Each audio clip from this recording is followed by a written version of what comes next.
Good morning. I thought it was time that we do another psalm. We just did Psalm 23, so let's just take a look at the very next one, Psalm 24. Psalm 24 is a really interesting psalm. It's really straightforward in terms of its structure, what we could observe, but in the interpretation, we find some very interesting things. Let me share my screen with you. There we go. And we'll come here to Bible Gateway. We have Psalm 24 all loaded up. So we're going to come down here and copy it. Then we'll flip over to our Word document and paste it there. So I loaded up New American Standard Bible. I really like that as a study Bible. And here in this case, it does kind of help us out a little bit. And we'll get into it then. So let's go ahead and read Psalm 24. The earth is the Lord's and all it contains, the world and those who dwell in it. For he has founded it upon the seas and established it upon the rivers. Now, starting in verse 3, we kind of get a new focus. So let's just take a look here at the first two verses. One of the relationships that we see is causation. Here we have the effect, and after the indicating word for, we have the cause. The effect is that the earth belongs to the Lord. Why? He made it. Very simple. You'll notice the parallelism here. The seas and the rivers founded it, established it. Those are interesting repetitions. They really don't add anything to our understanding of the passage. Now we get the question, who may ascend into the hill of the Lord? Who may stand in his holy place? There is a relationship called resolution, and one of the forms of resolution is question and answer. And the question here is, who can stand before God? The answer, the pure.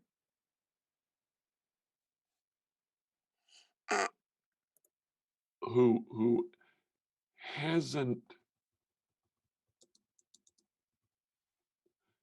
committed to a lie and doesn't lie.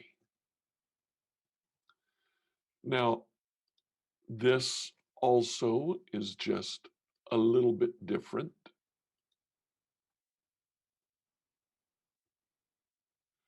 These are the effects.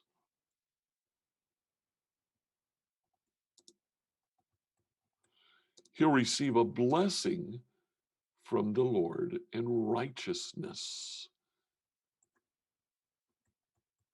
from the God of his salvation. This is the generation of those who seek him, those who seek your face, even Jacob. Observation of the first part of this, the first 6 verses, it's pretty straightforward. David is asking a question, who can stand before God? And he answers it, the one with clean hands and a pure heart. The pure, they don't lie. They will be blessed. They'll have righteousness. They'll seek him, and they will they'll worship God. Now, notice this. After that, we have Selah. Selah is the word typically for a musical interlude. It shows a break in the action, a new concept. Lift up your heads, O gates, and be lifted up, O ancient doors, that the King of glory may come in. Look again in verse 9. Lift up your heads, O gates, and lift them up, O ancient doors, that the King of glory may come in. Just overt repetition. In fact, what I'm going to do right here is put verse 9 right beside this. There we go. And then in verses 8 and 10, we get the same kind of repetition. Who is this King of glory? And then we get the answer. The Lord of hosts. There we go. Now, take a look at that. This repetition here. Lift up your heads, O gates. Lift them up, O ancient doors, that the King of glory may come in. And look at that. We get that repetition 5 times. Who is the King of glory? Who is this King of glory? He is the King of glory. So that is interesting. Let's try to figure out who the King of glory is. So what we're going to do here is we are going to come back to our old friend Bible Gateway, and we're going to come up here and we're going to look for King of Glory. Okay, there it's done searching.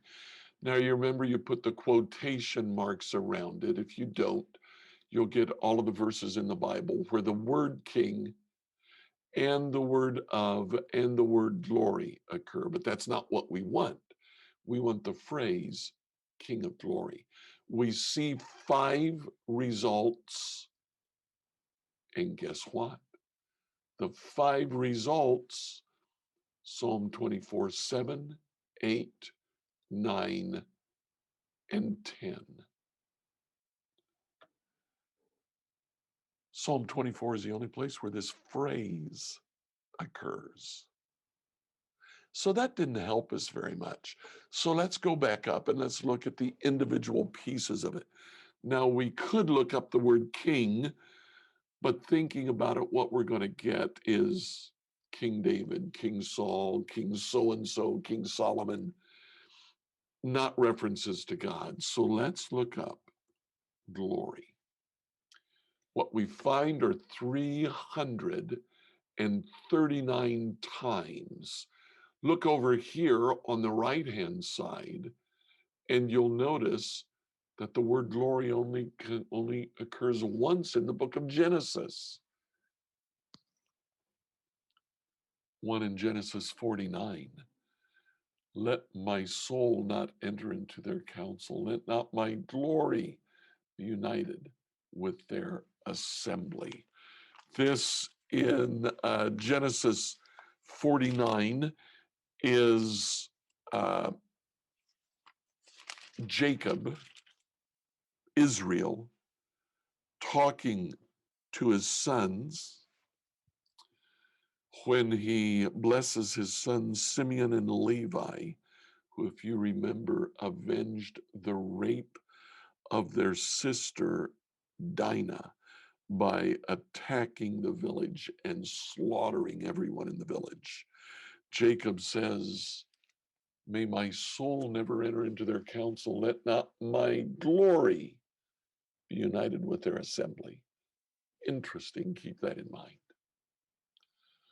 The next time it occurs, Exodus chapter 16. The Exodus has now occurred. Israel is wandering in the wilderness.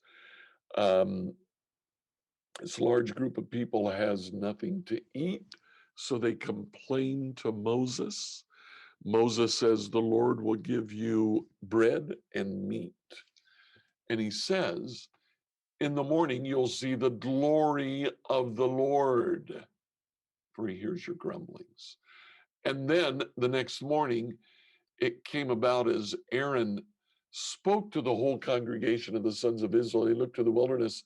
Behold, the glory of the Lord appeared in the cloud. So they see the cloud that has been directing them and God's glory, his presence in the middle of that cloud.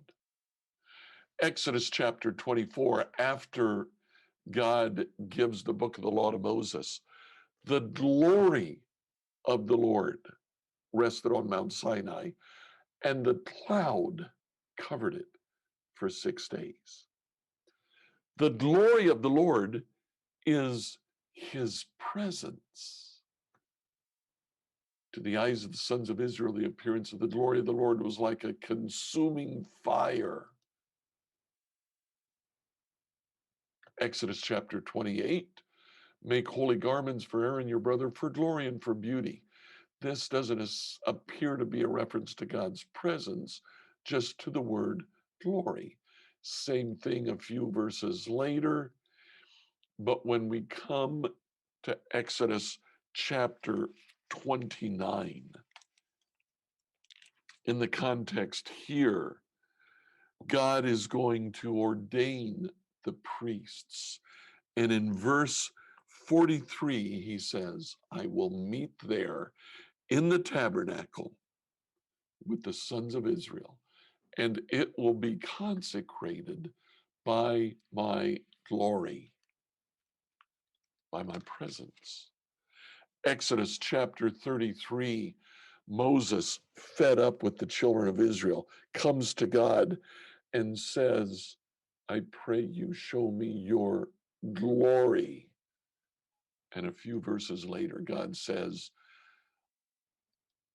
it'll come about when my glory is passing by that I'll put you in the cleft of the rock and cover you with my hand until I have passed by.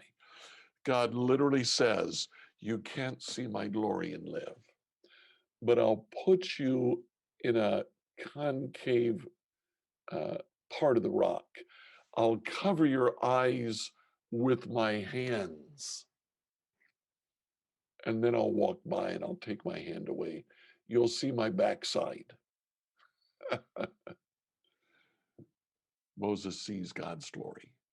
And then finally, Exodus chapter 40, verses 34 and 35. The cloud covered the tent of meeting, and the glory of the Lord filled the tabernacle. And Moses was not able to enter the tent of meeting because the cloud had settled on it.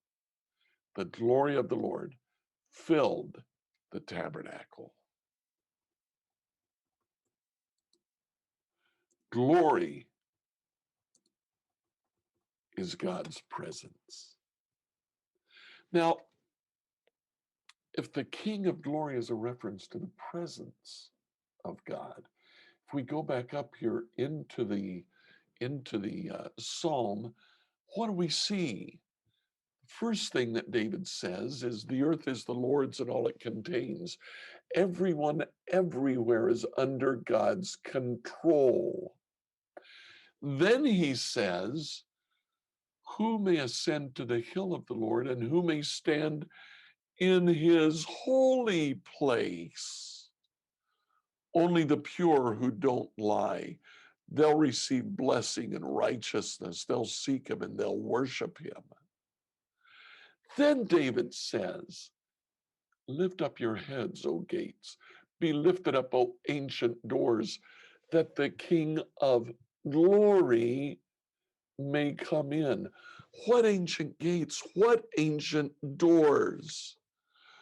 What sits on the hill of the Lord? What holds his holy place? The tabernacle. The tabernacle that by the time of David has existed for 500 or 600 years, the 400 or 500 at least. The tabernacle built in Moses's time, but now the tabernacle has been away. It's been in the land of Canaan. In the book of 1 Samuel, we see this story, how the sons of Eli take the Ark of the Covenant into battle to fight against the Canaanites. They thought that they would oblige God to be able to win that war. Well, they lose the war, and the Ark of the Covenant is lost. It's held by the Canaanites. The Canaanites do what they normally do. They take the images of the gods of nations they have conquered, and they put it in their own temple. Their temple happened to be to the god Dagon, body of a man, head of a fish. So they put the Ark of the Covenant in the temple of Dagon. The next morning when they wake up, the god Dagon is lying prostrate before the Ark of the Covenant.